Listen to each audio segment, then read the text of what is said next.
Meus amigos, minhas amigas, você do YouTube, você também que me acompanha nas redes sociais, Facebook, Instagram, Twitter, LinkedIn, bem-vindos a mais um vídeo do meu canal Prof. Abacuque Sodré. Você que não me conhece, meu nome é Abacuque Wellington Sodré, sou professor de Direitos Constitucionais, então Direito Constitucional, Direitos Humanos e de Teoria Geral do Direito no Damásio Educacional e também professor da pós-graduação do IBMEC Damásio de Direito Constitucional. Aqui no canal nós falamos basicamente de três temas: direito constitucional, que envolve ali teoria da Constituição, teoria dos direitos fundamentais e processo constitucional. E de outro lado, nós também tratamos de processo civil e de teoria do direito. São os três temas que nós tratamos basicamente, além, óbvio, de temas de atualidade, decisões importantes do Supremo Tribunal Federal. Então aqui você vai poder eventualmente encontrar algum vídeo sobre uma decisão do STF que eu compartilho com vocês alguma análise sobre esse respeito. Pois bem, nós estamos aqui no meu canal a partir de ontem gravando uma série de vídeos a respeito dos remédios constitucionais. Lembrando que os remédios constitucionais são as garantias aos direitos fundamentais. Os direitos fundamentais são aqueles compromissos assumidos pelo constituinte originário perante os cidadãos, perante as pessoas naturais e pessoas jurídicas. Lembrando que os direitos podem ser liberdades civis, liberdades públicas, direitos políticos, direitos sociais, direitos transindividuais, que aí tem os direitos difusos, coletivos, individuais homogêneos. Então, uma série, um feixe de direitos. E para cada direito existe quase que necessariamente um mecanismo processual para sua defesa, para a garantia da expectativa normativa, isto é, que aquele direito, uma vez violado, aquele compromisso descumprido, seja pelo Estado na relação de verticalidade, então numa relação de eficácia vertical dos direitos fundamentais, seja descumprido, é possível então a adoção de uma medida judicial contra o Estado. Caso seja numa relação entre particulares, a eficácia horizontal de pessoas que estão em iguais patamares, que com assimetria de poderes, seria então possível adotar uma medida judicial também para a preservação desses direitos. Assim como também, mesmo entre particulares, cuja relação de poder é diversa, que há assimetria, então ali uma relação transversal da eficácia transversal dos direitos fundamentais, como ocorre, por exemplo, nas relações de trabalho, nas relações de consumo, em que há uma disparidade de forças entre os particulares que negociam. Esse é o ponto de partida. Então, um desses direitos fundamentais que são objetos de defesa são aqueles de natureza coletiva e individuais homogêneos. Então, direitos coletivos são aqueles direitos transindividuais de natureza indivisível, cujo titular é grupo ou categoria, ligado por uma relação jurídica base. Então, um grupo de pessoas ou categoria ligado por uma relação jurídica base. Nesse caso, há então ali os chamados direitos coletivos. E os direitos individuais homogêneos? Direitos individuais homogêneos são aqueles decorrentes de uma origem comum e de atividade ou situação específica da totalidade ou parte dos associados ou membros. Então, de uma associação, por exemplo. Então, se refere então a uma origem comum, tem uma situação específica e abarca normalmente ali a totalidade daqueles que o substituto processual representa, por exemplo, uma associação ou um sindicato de classe, especificamente. E existem os direitos difusos, que são aqueles direitos de natureza transindividuais, que são de natureza indivisível, cujos sujeitos são indeterminados. O mandado de segurança coletivo, que é o objeto do nosso encontro de hoje, nós já temos então um vídeo sobre o mandado de segurança individual. Se você não assistiu ainda, recomendo que você assista. O mandado de segurança individual, que está previsto no artigo 5º, inciso 69 da Constituição Federal, que visa ali a proteção do direito líquido certo não amparado por habeas corpus, habeas data, que decorre da violação de direitos, desses direitos, por parte do poder público ou a agente a ele equiparado, em relação a abuso de poder ou ilegalidade. Essa é o cabimento do mandado de segurança individual. E o direito do tutelado pelo mandado de segurança coletivo. O mandado de segurança coletivo protege direito líquido e certo de coletividades. Então, quais coletividades? Direitos coletivos e direitos individuais homogêneos. A regra geral, então, é que não há proteção para direitos difusos. Essa é a regra do parágrafo único do artigo 21 da Lei 12.016 de 2009. Então, parágrafo único da Lei 12.016 de 2009, artigo 21. Então, artigo 21, parágrafo único da Lei 12.016 de 2009. Então, o direito que é protegido pelo mandado de segurança são os direitos coletivos e os direitos individuais homogêneos, não sendo admitido, então, a proteção dos direitos difusos. Todavia, se você analisar a decisão da tutela liminar do MS 37097, então MS 37097, de relatoria do ministro Alexandre de Moraes, então é um MS que teve como impetrante o PDT, em face do presidente da República ao nomear Alexandre Ramagem Rodrigues para o cargo de diretor-geral da Polícia Federal. Pois bem, o ministro Alexandre de Moraes concedeu a liminar para que essa nomeação fosse cessada imediatamente sob pena de interferência indevida do presidente da República na Polícia Militar. Mas esse aspecto não é o fundamental que eu quero tratar com vocês, até porque tem um vídeo a respeito do tema aqui no canal.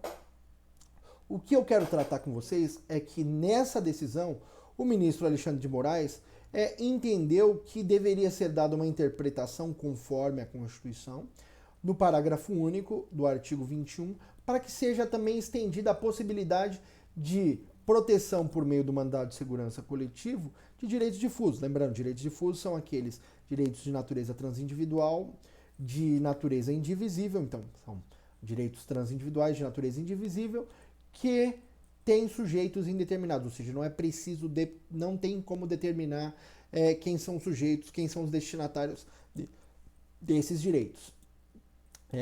Lembrando, em oposição, por exemplo, aos direitos coletivos, que dizem respeito a um grupo ou uma categoria. Então, grupo ou categoria ligados por uma relação jurídica base, então ali, nesse caso, tenham direitos coletivos, e direitos individuais homogêneos são aqueles pessoas ligadas por uma relação jurídica comum. Então, que vai atacar, então, tem uma origem comum, e a atividade ou situação específica envolve a totalidade ou parte da totalidade dos membros do substituto processual. Então, lembrando que nos direitos individuais homogêneos eu consigo identificar individualmente quem são as pessoas, então tem um grupo de pessoas que por exemplo, se tratam em um dado hospital público fazendo hemodiálise. Falta a eles, então, ali o tratamento. Falta capilar, por exemplo, para fazer a hemodiálise, então fazer ali a filtragem do sangue. Essas pessoas, elas são consideradas o quê? Direitos transindividuais, que conseguem identificar quem são os sujeitos. Elas conseguem ingressar com uma medida pedindo ali o fornecimento desse tratamento, caso lhe seja suprimido de forma indevida. Já, por exemplo, um grupo seria, por exemplo, então, ali uma proteção de uma tribo indígena, por exemplo. Essa tribo, os membros dessa tribo que são passíveis de identificação, então existe um grupo, essa categoria, esses sujeitos, eles podem, então, desde que ali, se eu consiga determinar esses sujeitos, quantos são, quem são, ali eu tenho um direito coletivo.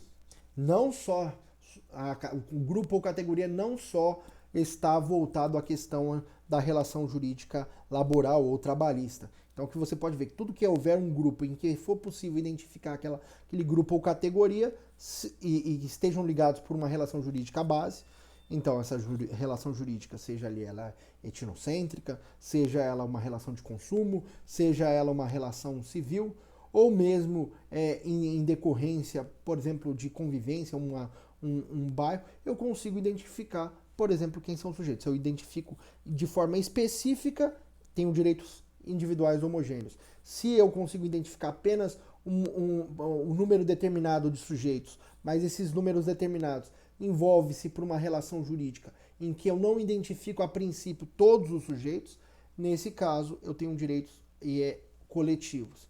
E os direitos difusos são aqueles que eu não consigo precisar os sujeitos, não sei. É uma categoria genérica, ou seja, todos que estão em iguais condições, mas não se tem ali um mínimo de base. Dessa forma, então, a decisão do ministro Alexandre de Moraes para conceder ali a liminar, ao fazer então nas razões da decisão, na ratio decidendi, ele entende que é preciso fazer então uma interpretação conforme do parágrafo único do artigo 21 acerca da possibilidade de considerar tutelável por meio do mandado de segurança coletivo também direitos difusos.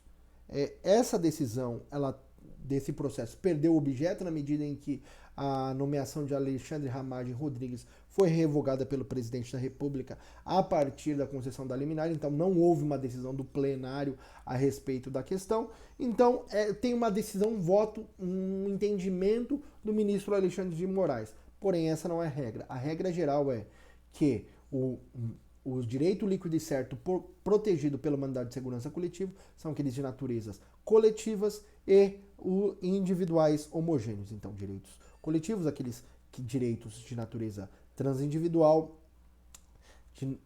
então, direitos transindividuais de natureza indivisível, cujo titular é grupo ou categoria ligados por uma relação jurídica base. Direitos individuais homogêneos são aqueles decorrentes de uma origem comum, em que é possível identificar os destinatários e eles estão ligados pela sua origem comum. E no caso mais comum é identificado como, por exemplo, os membros de uma associação ou de uma dada classe que você consegue identificar exatamente quem são os sujeitos.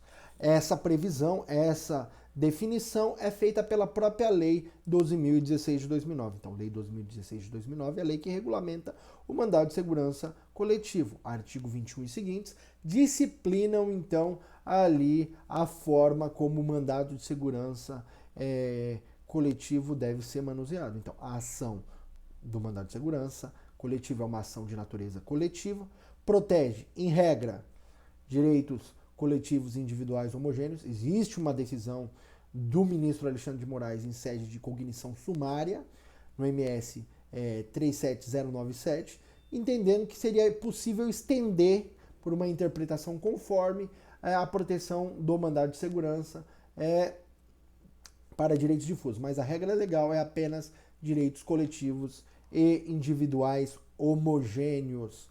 Então, essa é a regra geral. Então, mandado de segurança coletivo, artigo 5º, inciso 70 da Constituição e 21 e seguintes da Lei 12.016 de 2009, é a ação de rito especial, remédio constitucional, que tutela, então, a proteção da violação por parte de abuso de poder ou ilegalidade de coletividades, grupo ou categorias, ou ligados por uma relação jurídica base, direitos coletivos, ou aquelas de origem comum, em que tem destinatários identificáveis, que é o caso dos direitos individuais homogêneos.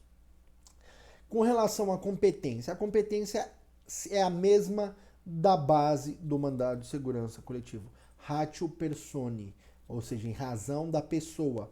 A competência vai ser aferida a partir da observância de quem é a autoridade coatora. Se a autoridade coatora tiver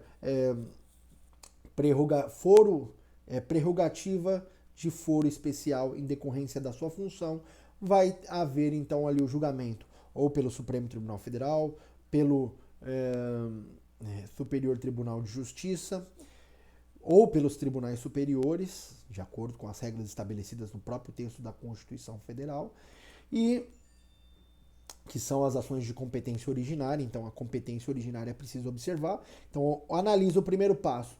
Competência funcional. A Constituição estabelece algo que permite que seja feita a destinado o MS diretamente para o STF? Não, então não é o STF. STJ também não. TST, TSE, STM, não está nessas competências. Vou para os tribunais. Dentro dos tribunais, no âmbito civil, quem são os tribunais? Em geral, Tribunal Regional Federal e tribunais de justiça. Então, tribunais regionais federais, no âmbito da Justiça Federal, quando a autoridade for, no caso, a autoridade federal, ou a ela equiparada. Então, lembra que quando nós falarmos a respeito da autoridade coatora, vou repisar o que eu já disse sobre o mandado de segurança individual lá, que a autoridade é aquela ligada ao ato, então é o órgão, e pode ser aqueles que exercem o serviço público por delegação, como por exemplo, diretores de hospitais, porque eles privados, reitores de universidades privadas, cujo serviço ele é de competência, seria competência da União, que foram delegados para os órgãos privados, então para pessoa jurídica de direito privado. Então essas pessoas também podem figurar na condição de autoridade coatora. Pois bem, então eu analiso a questão da competência funcional, primeiro dos tribunais superiores, depois verifico se não é caso de competência dos tribunais regionais federais ou dos tribunais de justiça, por exemplo, caso que tem que ser observado se é o prefeito, se é o secretário de Estado, por exemplo, se a Constituição do Estado permite que o Tribunal de Justiça julgue prefeito ou julgue secretário de Estado, por ele equiparado, ou o governador. Então, nesse caso, você vai observar quem é a autoridade coatora e vai verificar a competência funcional para definir. Não havendo competência funcional e nem havendo participação da União, vai ser a Justiça Comum Estadual e na comarca ali onde foi praticado o ato. Então, se foi feito pelo prefeito, vai ser na comarca que é o prefeito, o secretário. Se é um secretário de Estado, por exemplo, vai ser o Tribunal de Justiça. Então, você vai verificar cada um dos casos em que é possível identificar a autoridade coatora. E a partir daí, vai endereçar para aquele órgão competente que está relacionado à pessoa. Então, mandado de segurança é uma ação cuja competência jurisdicional, ou seja, a competência para análise do processo, decorre da razão da pessoa, da razão da autoridade coatora. Pois bem, legitimados. Quem são os legitimados para impetração do mandado de segurança coletiva? É qualquer pessoa? Não. Então, a Constituição estabelece ali regras precisas e a Lei 12.016 de 2009 igualmente trata desse tema no caput do artigo 21. Artigo 21 da Lei 12.016 de 2009. Então, artigo 21 da Lei 12.016 de 2009 e as alíneas A e B do inciso 70 do artigo 5º da Constituição Federal. Então, alíneas A e B do inciso 70 do artigo 5º da Constituição Federal. Quem são os legitimados? Se você abrir lá comigo, você vai ver partido com representação no Congresso Nacional. Então, partido com representação no Congresso Nacional. Então, é quem vai poder ingressar com o mandado de segurança coletivo. Ali no artigo 21 estabelece que diz respeito às suas finalidades institucionais. Então, não é qualquer decisão, não é qualquer questão. Ele vai fazer a proteção dos direitos coletivos e individuais homogêneos voltados à sua função institucional, ou seja, aquela plataforma política que ele defende. A decisão do MS 97037 amplia, ela corta, ela diz que a Constituição não restringe qual é a destinação que o partido ou uma relação de pressuposto lógico processual subjetivo do partido, bastando que seja partido com representante no Congresso Nacional. Essa foi a decisão da liminar no MS 37097. Todavia, a lei, o artigo 21 da lei 12.016, estabelece lá uma vinculação institucional e a proteção ali, seja dos seus associados ou mesmo para defesa daqueles fins institucionais do partido. Por outro lado, então, nós temos também a organização sindical, tipicamente substituto processual nas relações do trabalho, no âmbito coletivo, então tem ali a liberdade sindical, os direitos estabelecidos, então seja no artigo 7º da Constituição Federal, seja no artigo 8º, que trata propriamente dito do direito coletivo do trabalho, o sindicato ele é um substituto processual dos trabalhadores. Então, organização sindical é um dos legitimados, ou entidade de classe ou associação legalmente constituída há pelo menos um ano. Então, se for associação, tem que ter sido constituída há pelo menos um ano. Então, ela pode defender os interesses dos seus associados ou da sua finalidade pela qual ela defende. Então, lembra que tipicamente ali o inciso 2º do parágrafo único vai estabelecer que os direitos individuais homogêneos tutelados pelo mandado de segurança coletivo são aqueles da totalidade ou de parte dos associados. Então, aqui nós vimos que a associação praticamente é uma conexão ali com os direitos individuais homogêneos de seus associados. Então, esse é um ponto importante que vocês têm que ter em mente. Então, quem são os legitimados?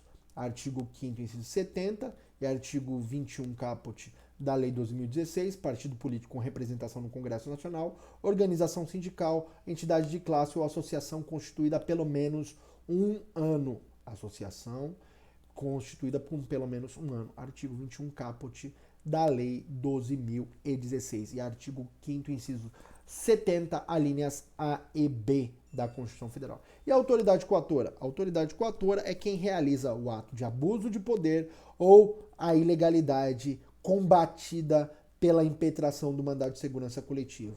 Lembrando que a autoridade pública, em regra, é o órgão, não é a pessoa jurídica de direito público, não é o ente federativo, não é a União, não é o Estado, não é o município, não é o Distrito Federal, não é a autarquia pública, não é a empresa pública, a fundação pública. É o órgão, o presidente, o secretário, o juiz, por exemplo, no caso de uma decisão interlocutória na Justiça do Trabalho, por exemplo, é aquele órgão que decidiu, não propriamente o ente federativo ou a pessoa jurídica de direito público, o qual vai figurar meramente como interessado. Lembra, ele figura no processo do mandado de segurança, seja individual ou coletivo, como interessado, a pessoa jurídica que pertence ao órgão. O órgão é despersonalizado, é a descentralização da administração diz respeito a uma divisão de competências.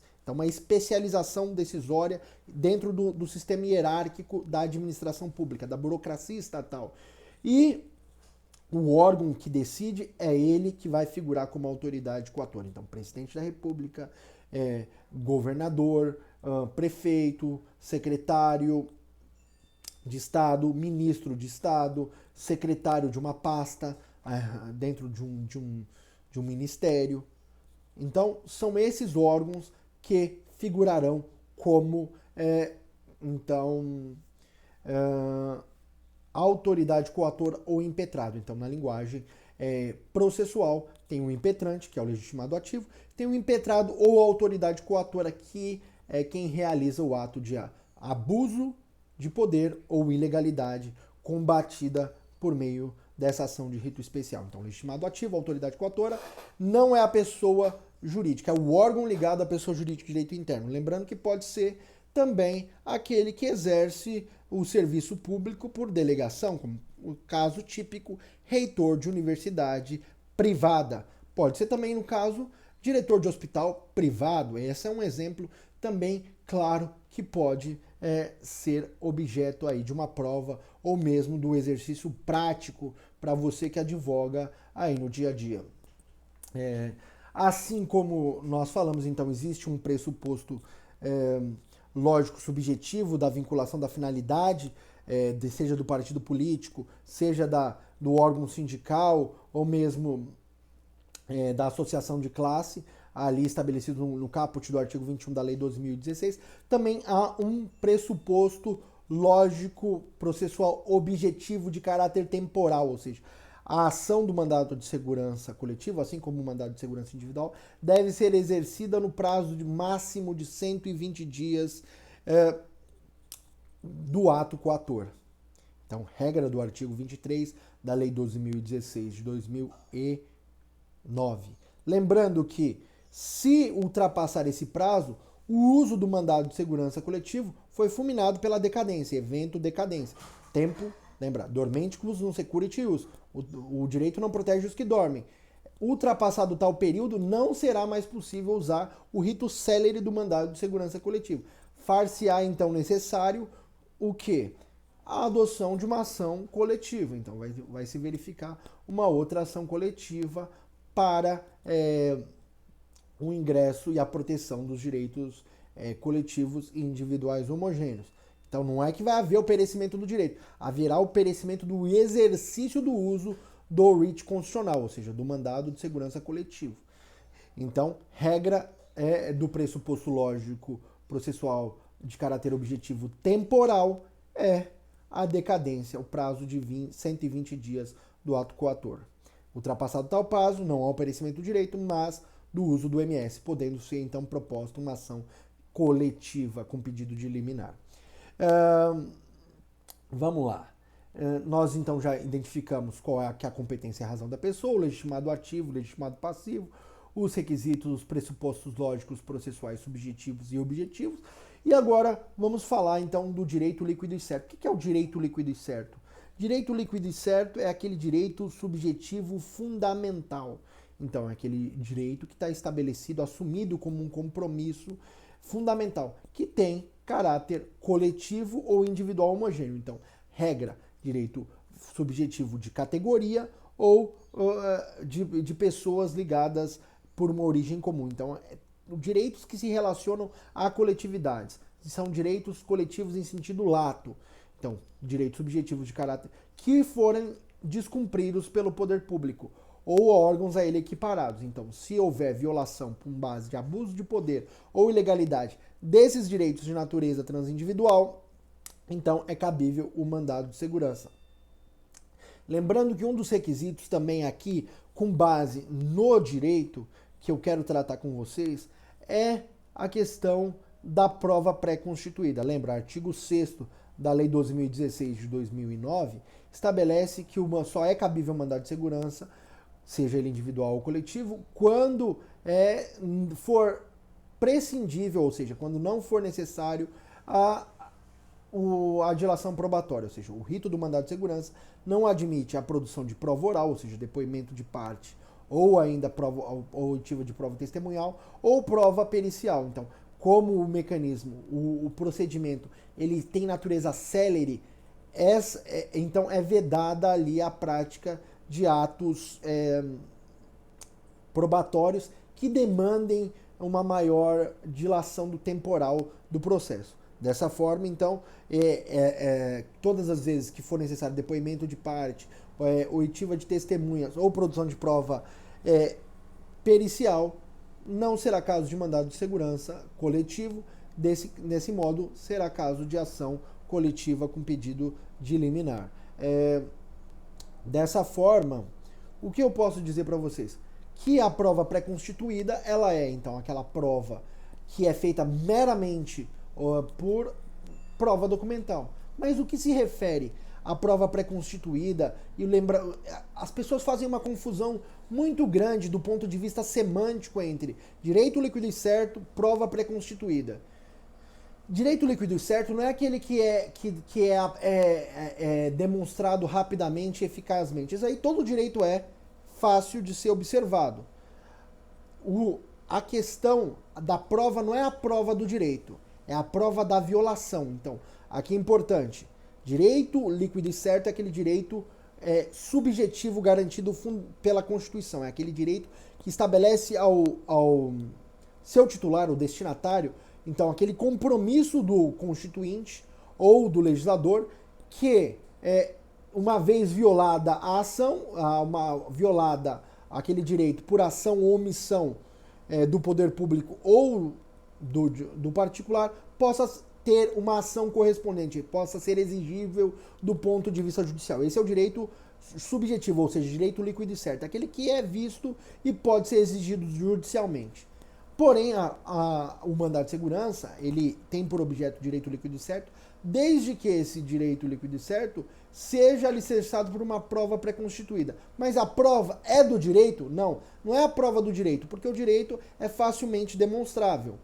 A prova aqui pré-constituída é a prova da violação. Então aqui o que é importante é a prova da violação do exercício do direito líquido e certo. Então, lembrando, o direito líquido e certo é aquele direito assumido como um compromisso fundamental, que pode ser exercido por meio de uma ação judicial. Esse é o direito líquido e certo.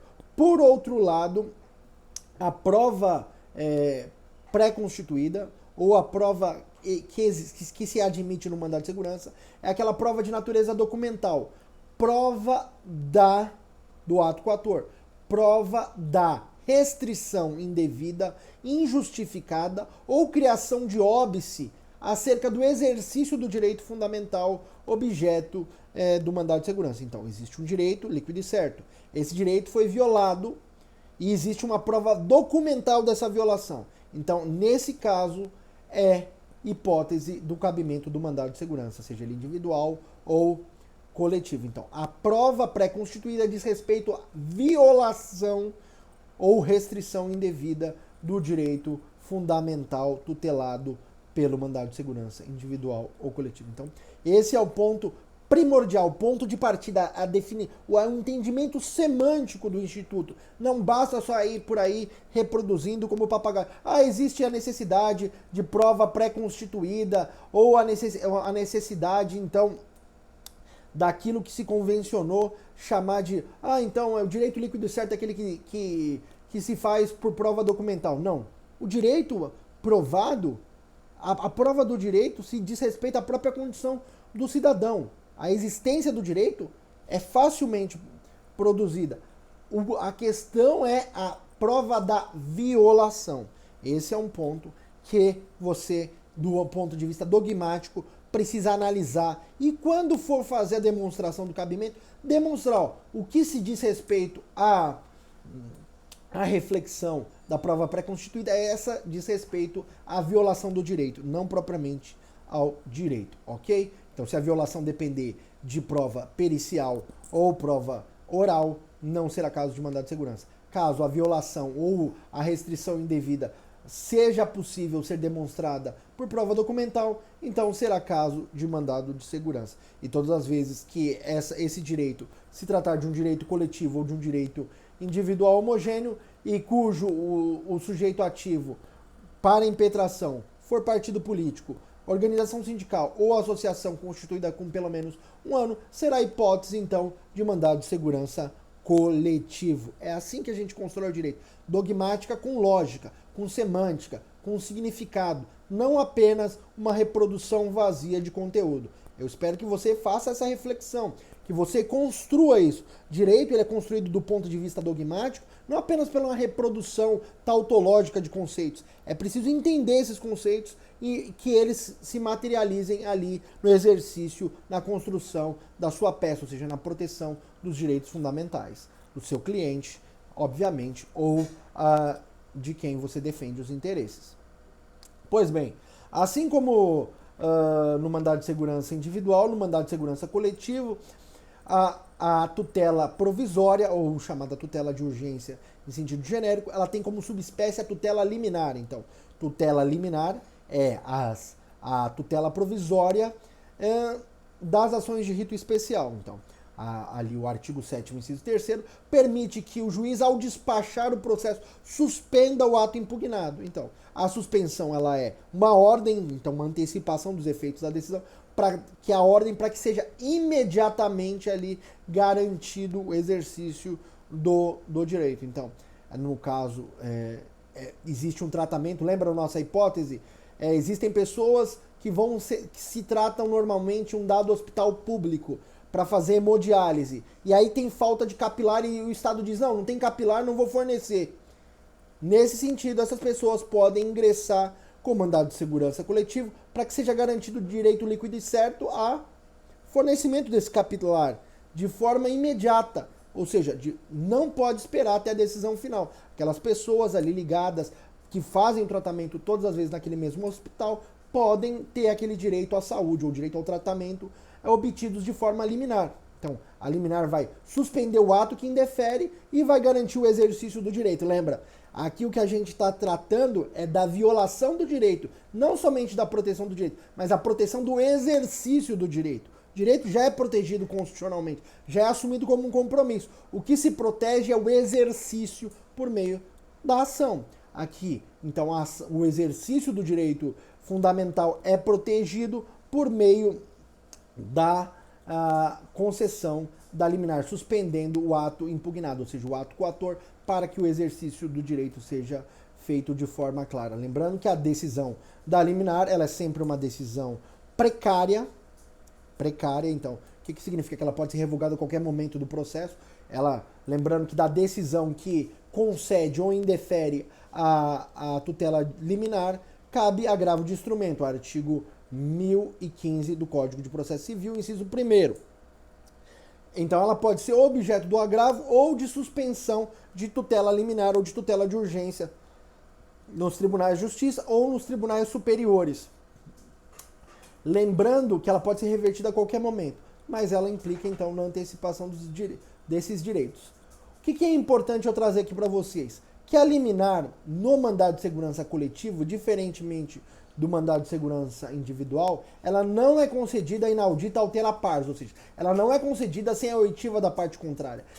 A legislação especificou, então, parágrafo 2º do artigo 22 da Lei 12.016 de 2009, então, parágrafo 2º do artigo 22 da Lei 12.016 de 2009, implica na obrigatoriedade da oitiva no prazo de 72 horas acerca da concessão da liminar. Então, vai ser ouvida a autoridade coatora no prazo de 72 horas antes que o juiz ou tribunal se manifeste sobre a concessão. Então, aqui nas ações coletivas, tipicamente nas ações coletivas, no caso aqui o mandado de segurança coletivo, é necessário a oitiva da autoridade coatora ou do impetrado no prazo de 72 horas. Então, parágrafo 2º do artigo 22 da Lei 12.016 de 2009. Quais são os requisitos? Os mesmos da tutela liminar geral.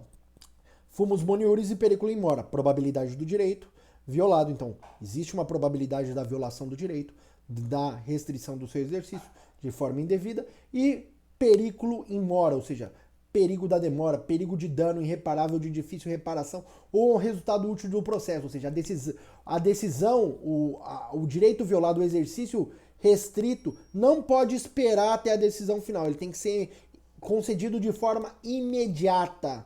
Então, daí a necessidade em sede de cognição sumária, o juiz, o tribunal, analisando as provas ali, verificando a probabilidade do direito violado e o dano que vai ser estendido se não for concedida a tutela de forma imediata, a sua efetividade, podendo inclusive ensejar o perecimento do direito, nesse caso é concedida a tutela de urgência. Lembrando que é da decisão que concede ou não a tutela liminar, cabe agravo de instrumento, artigo 1015, inciso 1º. Então ali está no rol taxativo, de taxatividade mitigada, como ensina ou prescreve o Superior Tribunal de Justiça. Então o Superior Tribunal de Justiça entendeu que o agravo tem taxatividade mitigada, mas no rol taxativo dele, então está prevista ali a decisões sobre medidas que envolvam a tutela provisória. Uma das espécies de tutela provisória é a liminar, que é a tutela provisória típica das ações de rito especial. Pois bem, e o procedimento? O procedimento é o mesmo do mandado de segurança individual. Depois de ouvida a autoridade coatora, normalmente o juiz ou o tribunal vão decidir sobre a concessão da tutela de urgência, sendo o caso de mandado de segurança, sendo compatível a questão acerca da violação manifestada à parte em 72 horas, o juiz decidirá acerca da concessão da liminar, concedida a decisão acerca da liminar, com a sua concessão, se for de fato o caso de MS, vai haver ali a notificação para que a autoridade coatora apresente o quê? apresente informações. Em regra, a autoridade coatora não apresenta defesa, ela apresenta informações. Ela faz a defesa dos seus atos, nos termos do artigo 7º, inciso 1º da Lei 12.016 de 2009, prazo de 10 dias. E também nesse mesmo período, nos termos do artigo 9º da Lei 12.016 de 2009, é notificado o órgão de representação judicial da pessoa jurídica de direito público. Lembra? A pessoa jurídica de direito público não é sujeito passivo, não é réu no processo, ele é interessado, ele se manifesta no prazo do artigo 9º da Lei 12.016 de 2009. Lembrando, quem são os órgãos de representação judicial das pessoas jurídicas? No âmbito dos municípios, a Procuradoria-Geral do Município, a Procuradoria do Município. No âmbito do Estado, a Procuradoria do Estado. No âmbito da União, no âmbito geral, a Advocacia-Geral da União. E no âmbito fiscal, Procuradoria-Geral da Fazenda Nacional. No âmbito das autarquias, os procuradores autárquicos. No âmbito das empresas públicas, os advogados públicos. E assim sucessivamente a esse respeito. E dessa forma, há uma manifestação. Aqui em São Paulo, por exemplo, a Prefeitura de São Paulo, por meio da Procuradoria, apresenta, junto com as informações, a sua manifestação, que ele chama de contestação. Em regra, o mandado de segurança, ou esse procedimento, não tem contestação, é apenas informações ou manifestação, mas ali eles adotam a forma imprópria de defesa, que é um mecanismo ali de defesa da legalidade e do ato administrativo impugnado, do ato judicial impugnado por meio do mandado de segurança. Então, aqui a regra, em prazo de 10 dias, se manifesta a autoridade coatora apresentando informações, artigo 7º, inciso 1º da Lei 12.016 de 2009. No mesmo prazo, vão se manifestar o órgão de representação judicial da pessoa jurídica de direito público, artigo 9º da Lei 12.016 de 2009. E, a partir do vencimento do prazo da autoridade coatora, se inicia um novo prazo de 10 dias para que o Ministério Público apresente parecer acerca do tema. Então o Ministério Público vai se manifestar? Se manifesta. Depois que a autoridade coatora cessa o seu prazo, inicia-se então o prazo do Ministério Público, nos termos do artigo 12 da Lei 12.016 de 2009. Como nós falamos, a natureza da decisão judicial do mandado de segurança coletivo é a mesma do mandado de segurança individual, ou seja, ela tem natureza mandamental. A natureza da decisão judicial do mandado de segurança individual, assim como a do mandado de segurança coletivo, a natureza é mandamental, que implica em um duplo ato de declaração da nulidade do ato impugnado. Então o ato impugnado ele é considerado nulo, ele é abusivo, ele é contrário à lei, ou ele contém abuso de poder. Então o abuso de poder ou abuso de direito, ou ainda a ilegalidade é declarada, e via de consequência é emitida uma ordem. A nulidade não fica apenas no âmbito declaratório, senão a natureza seria meramente declaratória. Então a natureza tem a declaração, e da declaração implica-se uma ordem, um fazer ou não fazer. Esse fazer ou não fazer implica na criação, ou seja, no momento em que é concedida essa ordem, então ali é ordenado, ela é estabelecido pelo Poder Judiciário uma ordem para que a autoridade retire os obstáculos. Então aqui vamos refazer a frase. A tutela mandamental implica numa declaração de nulidade e também numa ordem para que a administração ou a autoridade coatora retire os óbices ao exercício do direito fundamental violado. Então, a restrição indevida ou a violação, que ela cesse imediatamente. Então, um fazer ou não fazer. Então, a ordem implica num fazer ou não fazer por parte da autoridade coatora. Muitas vezes, essa decisão já foi objeto ali da tutela provisória liminar. Então, a decisão que já concedeu a liminar, a decisão central que vai fazer análise em sede de cognição exauriente, ou seja, a cognição profunda, ela ratifica a concessão da tutela provisória e dá a ela caráter definitivo, dando a ela caráter definitivo a ordem que, para a desobstrução do exercício do direito fundamental, ela deve ser mantida no tempo e no espaço. Então, essa é a natureza da decisão. E os efeitos? Os efeitos são aqueles que nós sempre falamos, como tipicamente no controle difuso, a declaração de nulidade tem efeito ex tunc, e ali é a garantia do direito violado. E com relação à decisão do mandado de segurança coletivo, quais são os efeitos? O efeito, em regra, é o efeito da coisa julgada, ela atinge, então, aos membros do grupo ou da categoria substituída pelo impetrante. Então, ela vai atingir todos aqueles que estão, com aquelas pessoas que compõem um grupo ou categoria, ou ainda aquelas pessoas substituídas pelo impetrante. Lembrando que a associação pode fazer a defesa por meio do mandado de segurança ali, a impetração, a defesa dos interesses da totalidade ou de parte de seus associados. Então, a coisa julgada vai ser ali interpartes no âmbito que vai se aplicar ao grupo e à categoria e às pessoas que têm um direito de origem comum, no caso dos direitos individuais homogêneos. Artigo 22 da Lei 12.016 de 2009.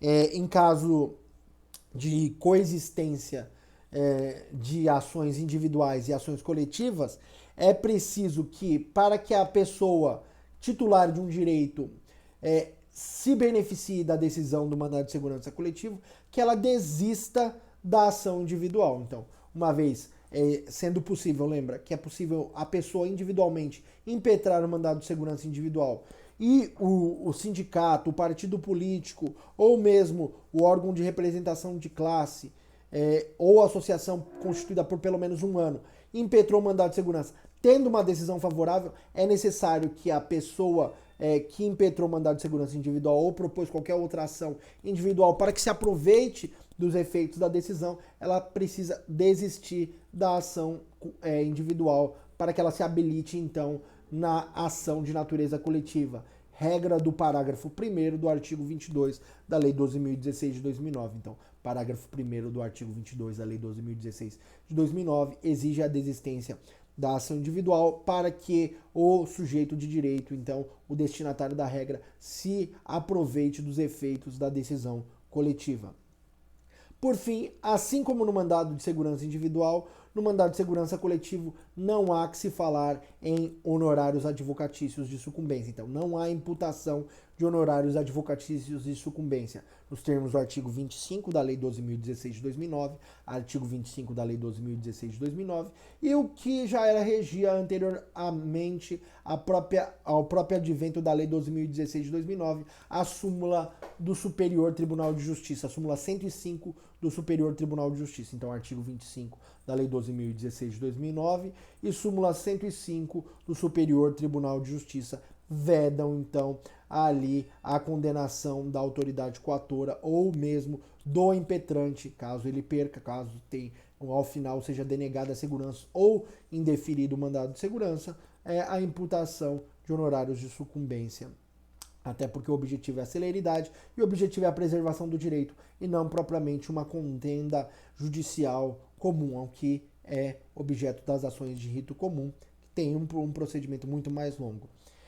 Meus amigos, essas são as lições acerca do mandado de segurança coletivo que eu gostaria de compartilhar com vocês. Eu recomendo, então, que vocês leiam a Lei 12.016 de 2009 e também, juntamente com a Lei 12.016 de 2009, o artigo 5º, inciso 70, e o voto do ministro Alexandre de Moraes no MS 37097. Então, MS 37097, que tratou ali da nomeação de Alexandre Ramagem Rodrigues para diretor da Polícia Federal, cujo PDT foi o impetrante, o impetrado foi o presidente da República. E o ministro concedeu ali a liminar. Recomendo porque tem aspectos específicos acerca do mandado de segurança coletivo. Espero que tenham gostado. Se você gostou, como eu falei no começo desse vídeo, deixe seu joinha, deixe seu comentário. E se você quer continuar recebendo os vídeos no nosso canal, se inscreva, ative o sininho, porque você não vai se arrepender. Estudar é sempre importante. Quanto mais estudamos, mais crescemos no conhecimento, nas ferramentas para o exercício da nossa profissão. Advogar implica em estudar e também construir. Direito à interpretação e argumentação. Espero que vocês reflitam sobre isso. Um forte abraço. Até o nosso próximo encontro. Até mais.